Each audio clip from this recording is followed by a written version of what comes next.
The Ferrari F430, brought into production in 2004. This 483 horsepower Italian monster produces a 0 to 60 time of 4.1 seconds. With a design based on that of the Ferrari 360, this car was more than just an upgrade. With major performance improvements in both speed and handling, the Ferrari F430 set a new benchmark for supercars across the world. Versus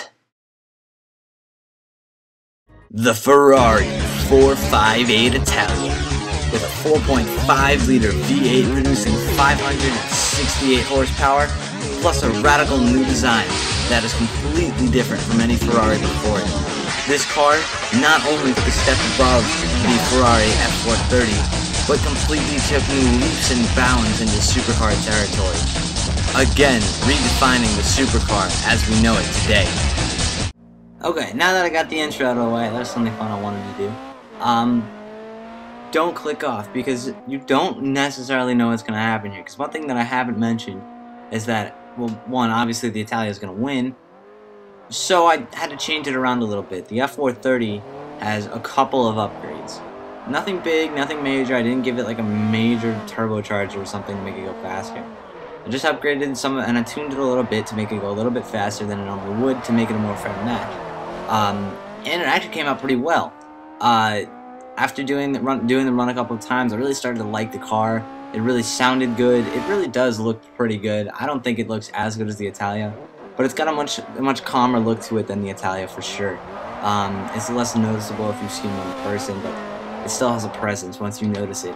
It's a great car in real life. It's a great car in game. It handles very, very well. It's very controllable. It sounds great.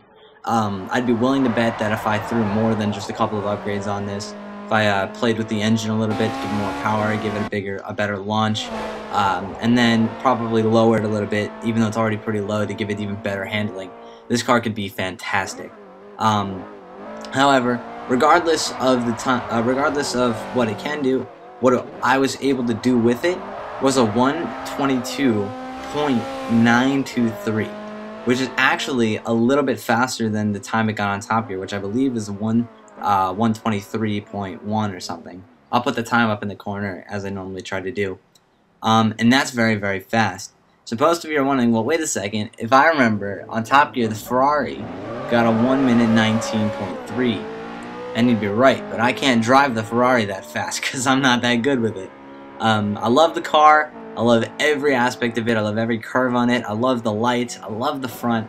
I love the sound more than anything. And the best part of it is that now they're starting to flood the streets in New York the same way that the Ferrari F430 used to. They're becoming more and more common, which makes me even happier because I love seeing them. But let's talk about it in a game. This car handles fantastically, very, very controllably, even though it's not a four-wheel drive. But you can get that conversion if it helps, if you think it'll help more. But this car is also very, very quick, because it does produce 560-something horsepower. And it's also able to put the power down. It's very, very controllable. It's a very enjoyable car. If you were to do some performance upgrades, this is completely stock. Then you could probably get a lot more out of this car. Now normally mine is up in the R3 class, this is just an S class, and that's probably where it should stay. That's where it's going to be most effective. If you get it to a high S and stop it there, you can definitely get a lot out of the Ferrari. Do I think it's better than the F430? Yes. Was it better than the F430? Yes, I still was able to get a faster time. Despite a little sloppiness in the end there, I was able to get a 1:21.123, which is actually kind of cool. But so it was faster and it is cooler. But anyway, if you liked the video, comment, rate, subscribe. It's a new little style I'm trying out, and I'll see you in my next commentary. Thanks for watching.